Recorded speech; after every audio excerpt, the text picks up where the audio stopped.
রাজা কৃষ্ণচন্দ্র, আমি এসেছি রে। চোখ খুলে দেখ বাবা। কে কে কে আপনি?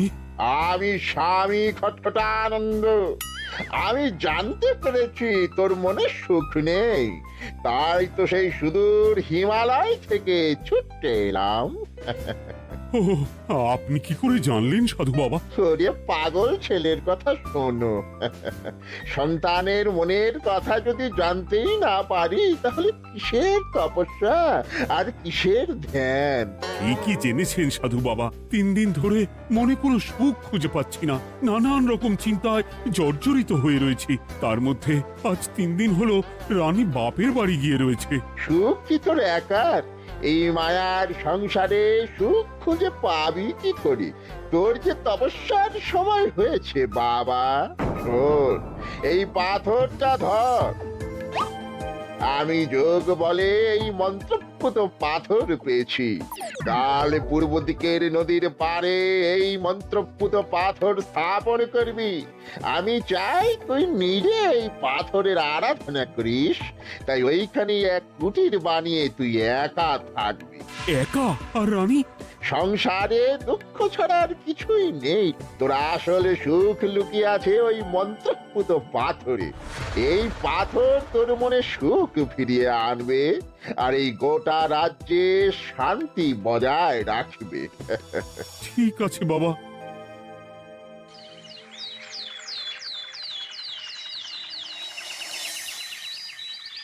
জয় বাবা খটখটানন্দের জয়।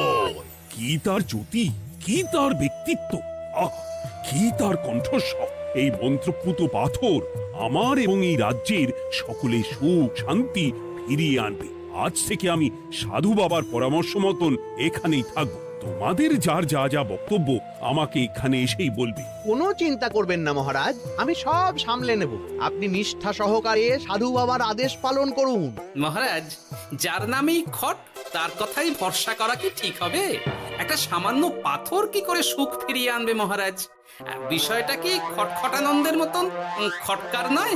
এটা মোটেই সামান্য পাথর নয় গোপাল, এটা মন্ত্রপুত পাথর। আর এসব হচ্ছে বিশ্বাসের ব্যাপার। শুধু তোমার মতন ভাঁড় দিয়ে কি আর রাজ্য চলে? রাজ্য চালাতে গেলে ভক্তি, শ্রদ্ধা, আশীর্বাদও দরকার হয়। ঠিকই, শাস্ত্রে বলে বিশ্বাসে মিলায় বস্তু, তর্কে বহুদূর। কিন্তু মহারাজ, রাজ্যটাও তো চালাতে হবে। আপনি এখানে থাকলে এই রাজ্যের কি হবে মহারাজ? একবার ভেবে দেখুন, সাধু বাবা আসল না হয়ে নকলও তো হতে পারে।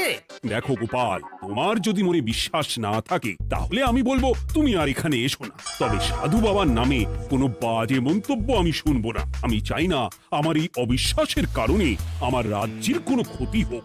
আর আমি এই রাজ্যের মন্ত্রী, আমি থাকতে তোমাকে রাজ্য নিয়ে বেশি ভাবতে হবে না। তুমি এখন যাও তো গোপাল, যাও। মহারাজকে আর বিরক্ত করো না। পাল না থাকলে এ রাজ্যের কিছুই এসে যাবে না। আমরা থাকতে নাকি ভাঁড় চালাবে রাজ্য? আচ্ছা, ঠিক আছে, দেখা যাক। তাহলে আসি মহারাজ। হ্যাঁ হ্যাঁ, এসো এসো।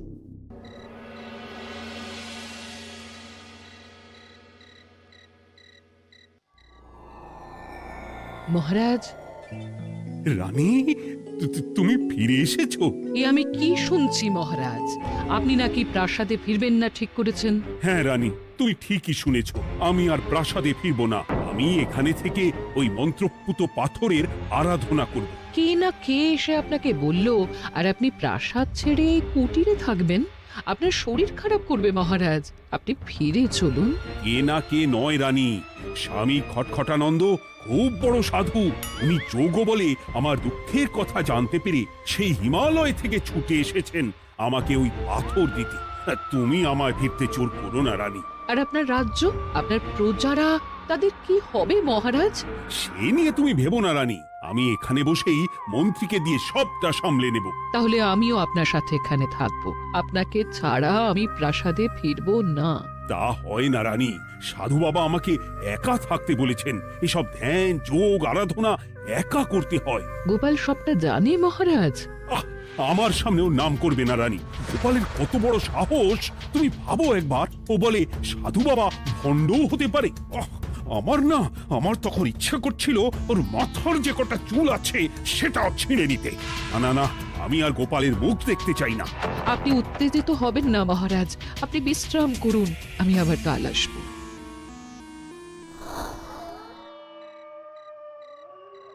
রাতের হাটেও সবজির যা দাম বেড়েছে, এরপর শুধু এক বেলা খেয়ে থাকতে হবে।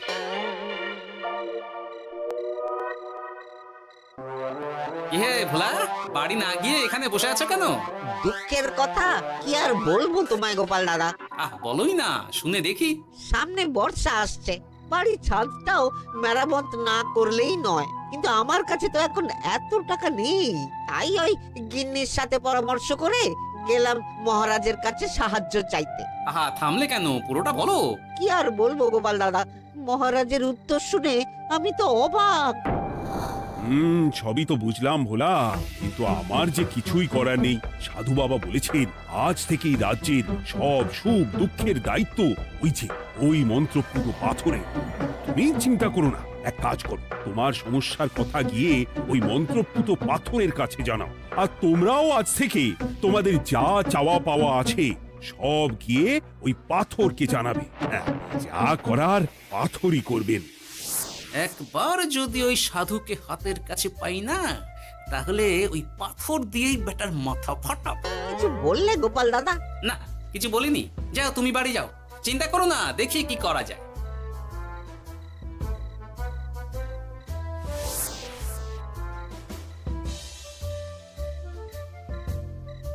কি ব্যাপার, এত রাতে বটা ঘটা মন্ত্রীর বাড়িতে কি করছিল?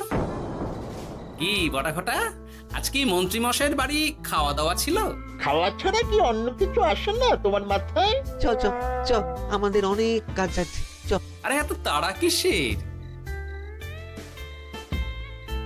বাবা, বটা ঘটার এত কি গুরুত্বপূর্ণ কাজ যে একেবারে ছুটে পালালো? না, ব্যাপারটা তো সুবিধের ঠেকছে না।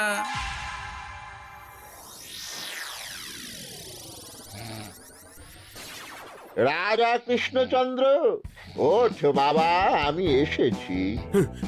সাধু বাবা, আপনি এসেছেন? কেমন আছিস বাবা? ভালো আছি বাবা, তবে মনে এখনো পুরোপুরি সুখ খুঁজে পাইনি। সুখ কি তোর একার? কি করে সুখ পাবি বাবা? এখনো তো তুই তোর সব আসক্তি থেকে মুক্ত হতে পারিসনি। আর কি কি করতে হবে আমায় বলে দিন বাবা। একটা কাজ বলবো, করতে পারবি? বলুন বাবা, আপনি যা বলবেন আমি তাই করব। এই রাজপাট তুই ছেড়ে দে, এসব থেকে নিজেকে মুক্ত করে তুই তোর সাধনায় মন দে, দেখবি তার ফল তুই পাবি। কিন্তু তাহলে রাজ্যের কি হবে? কে দেখবে সাধু বাবা? কেন, তোর মন্ত্রী? ওর থেকে ভালো লোক তুই আর পাবি না।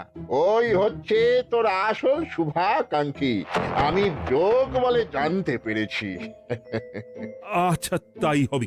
আর আর ওই গোপালটাকে যদি পারেন একটু সাহায্য করবেন বাবা। ওই তুচ্ছ গোপালকে নিয়ে তুই চিন্তিত হোস না, ওরে বুড়ি মন্ত্রী মশাই ফাটাবে। তুই যা, ঘুমো।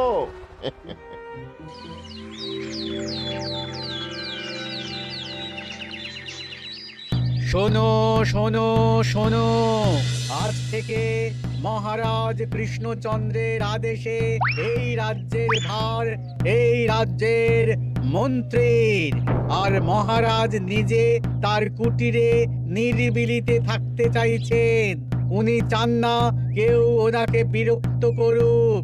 তাই আজ থেকে যার যা সমস্যা সবাই মন্ত্রী মশাইকে জানাবে। মন্ত্রী মশাই যাকে যা বলবেন তাকে তাই শুনতে হবে। শোনো শোনো শোনো। না, মহারাজকে থামাতেই হবে, না হলে বড় বিপদ হয়ে যাবে। যাই।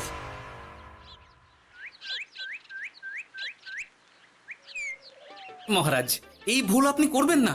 মন্ত্রীর হাতে রাজ্যের ভার দিলে রাজ্যের সর্বনাশ হবে মহারাজ। দেখো গোপাল, আমি যেটা করেছি সেটা ঠিক বুঝেই করেছি। আমার সিদ্ধান্ত আর বদলাবে না। আর এই বিষয় নিয়ে আমি তোমার সাথে কথাই বলতে চাই না। মহারাজ, গ্রামবাসীরা আপনার এই সিদ্ধান্ত খুশি মনে মেনে নেয়নি। সবার কথা একবার ভেবে তারপর সিদ্ধান্ত নিন মহারাজ। একজন বাইরের লোকের কথায় কোনো সিদ্ধান্ত নেবেন না দয়া করে। গোপাল, তুমি যদি সাধু বাবার সিদ্ধান্তে প্রশ্ন তোলার চেষ্টা করো তাহলে আমি বাধ্য হব মন্ত্রীকে বলে এই রাজ্য থেকে তোমায় বিতাড়িত করতে। একজন সেই হিমালয় থেকে আমাদের উপকার করতে এলো আর তুমি তার বিরুদ্ধেই কথা বলছো। ছি ছি গোপাল, ছি। মজা, কি মজা! শুধু মুদ্রা, শুধু মোহর, যেদিকে তাকাবো শুধু সোনার মোহর আর সোনার মোহর। তুমি কি পাগল হয়ে গেলে?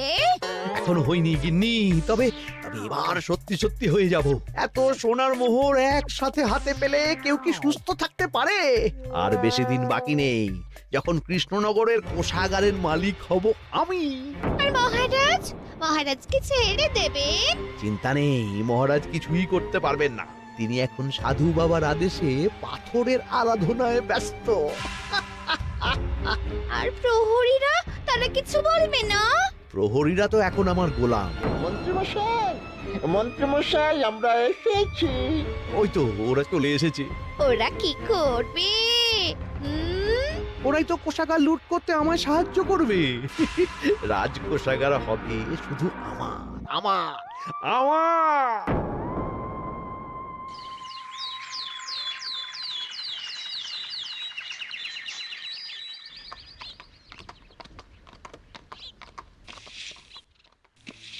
গোপাল, রানীমা, আপনি আমায় ডেকে পাঠালেই তো পারতেন। রাজ্যটার যে কি হবে গোপাল? মহারাজের উদাসীনতায় মন্ত্রী তো সব লুটে পুটে একাকার করে ছাড়বে। তুমি কিছু একটা করো গোপাল। সে তো আমিও বুঝতে পারছি রানীমা, কিন্তু হাজার চেষ্টা করে ও মহারাজকে বোঝাতে পারছি না। মহারাজ সাধু বাবার পাল্লায় পড়ে আর কিছুই বুঝতে চাইছেন না। এই রাজ্য আর মহারাজকে একমাত্র রক্ষা করতে পারবে তুমি গোপাল। কিছু একটা করো। কি হয়েছে, তোমরা হট্টগোল করছো কেন? তুমি আর একটা বিহিত করো গোপাল দাদা, আমরা তো আর থাকতে পারছি না। তুমি এর এক বিহিত করো গোপাল। আচ্ছা, কি হয়েছে বলবে তো? মন্ত্রী মশাই সবার কাছ থেকে অগ্রিম কর চেয়েছে। সে প্রহরী পাঠিয়ে সবার বাড়ি বাড়ি বলে এসেছে দুদিনের মধ্যে অগ্রিম কর না দিলে সবাইকে ধরে কারাগারে ভরে দেবে।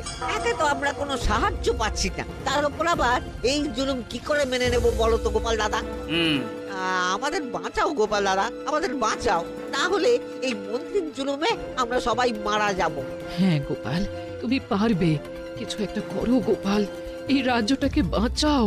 না, আর নয়, এবার এর একটা বিহিত করতেই হবে। শোনো, তোমরা সব নিজের নিজের বাড়ি যাও, আমি দেখছি কি করা যায়। মন্ত্রী দুদিনের মধ্যে কর চাইছে কেন? ওর আসল উদ্দেশ্য কি? না, বিষয়টার খোঁজ নিতে হচ্ছে। পুটি, এই পুটি। গোপাল দাদু, তুমি?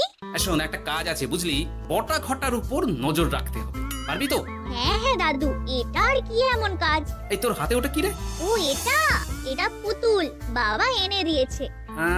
পাথরটা খুব চেনা চেনা লাগছে, কোথায় যেন দেখেছি। কোথায়? রে, সাধু বাবার দেওয়া পাথর। আর এটা একই পাথর মনে হচ্ছে। এই তোর বাবা এটা কোথায় পেয়েছে রে? তা তো জানি না, তবে শুনেছি পাশের গ্রামে। বাহ, পাথরগুলো দেখতে তো খুব সুন্দর।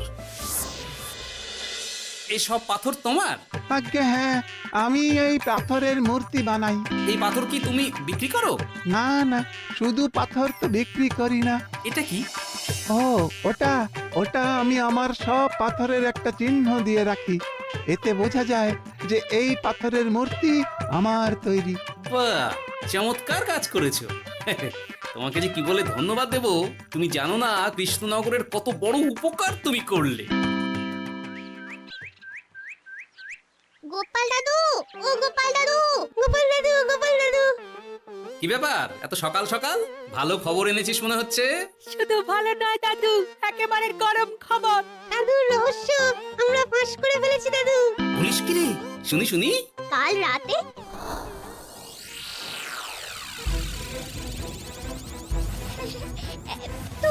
এত সোনা, এত মোহর আমি একসাথে কোনোদিন দেখিনি। ও, এইসব আমাদের?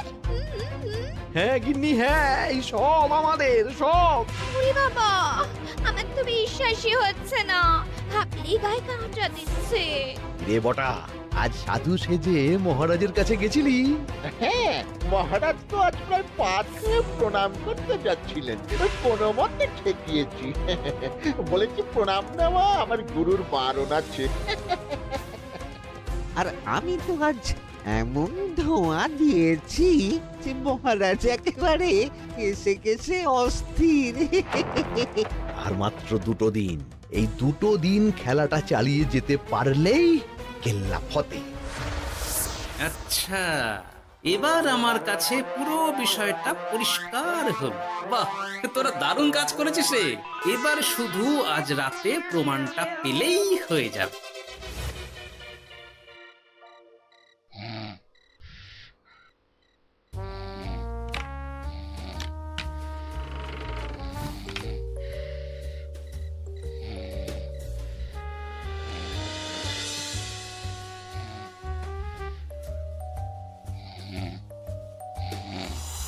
এই তো একে একে 2 মিলে যাচ্ছে। বাবা বাবা বাবা, এবার খেলা জমবে।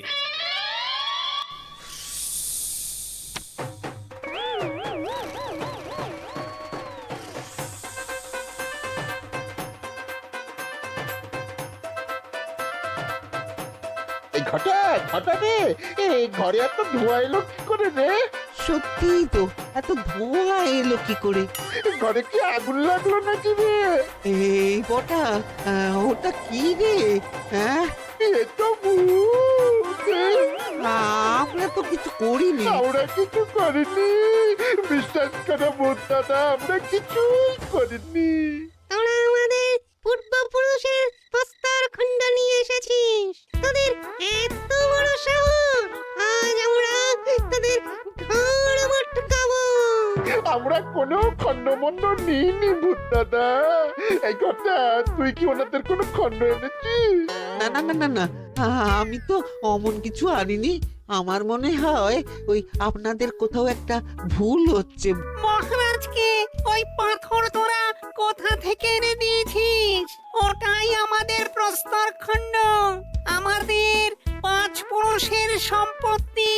ওটা তো আমরা পাশের গ্রামে এক মূর্তি কারিগরের থেকে চুরি করে এনেছি। আপনারা যান না, যান, ওই কারিগরের কাছে ওরকম অনেক পাথর আছে। আমাদের ওটাই চাই। ও বাবা, উনি আবার কে?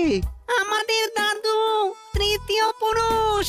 ও দাদু, এই চুরি ভূত দাদু, ওটা আনতে গেলে না মন্ত্রী মশাই আমাদের খুব মারবে। খা, ওদের মুন্ডু চিবিয়ে খা।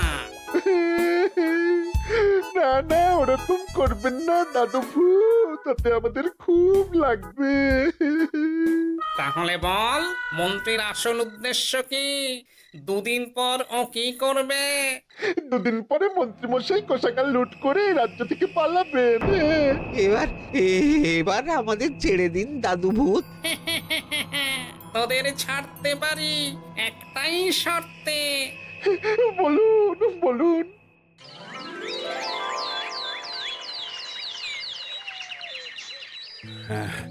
রাজ্যের পরিস্থিতি কি? প্রজারা সবাই ভালো আছে তো? হ্যাঁ মহারাজ, সেসব নিয়ে আপনি একদম চিন্তা করবেন না। বাবা, আপনি এসেছেন? আরে কৃষ্ণচন্দ্র, একটা কথা তোকে না বলে আর থাকতে পারলাম না। এটা আবার কে রে? বলুন বাবা। এই মন্ত্রীকে এই রাজ্যের দায়িত্ব দিতে বলে আমি বড় ভুল করেছিলাম। আসলে এই মন্ত্রী হচ্ছে চোর, ও তোর কোষাগার ফাঁকা করে পালাবার মতলব করেছে। কি বলছেন বাবা? মন্ত্রী, উনি যা বলছেন সব সত্যি? না না মহারাজ, এই বটা কি হচ্ছে কি? বটা? তুমি সাধু বাবাকে বটা বলে ডাকছো কেন? আমি বলি কি বাবা, এই মন্ত্রীকে তুই শুলে দে। বটা, তুই থামবি? আমার খেয়ে আমায় ছুরি মারা? ওর কথা আপনি বিশ্বাস করবেন না মহারাজ, ও সাধু নয়, ও ভণ্ড। মানেটা কি? মন্ত্রী মশাই ঠিকই বলছেন মহারাজ। ও সাধু নয়, ও কৃষ্ণনগরের বটা। এসব আপনার আদরের মন্ত্রীর কাজ মহারাজ। মন্ত্রী আপনার রাজ্য লুট করার মতলব করেছে, তাই বটাকে সাধু সাজিয়ে আপনার মন জয় করে প্রথমে আপনাকে প্রাসাদ থেকে তাড়িয়েছে, তারপর রাজ্যপাট নিজের হাতে নিয়ে কোষাগার হাতিয়েছে। আর এই পাথর কিসের গোপাল? পাথর? পাথর এই কারিগরের মহারাজ। উনি পাশের গ্রামে এই পাথর দিয়ে মূর্তি গড়েন। মন্ত্রী বটাকে দিয়ে এই পাথর চুরি করিয়েছে।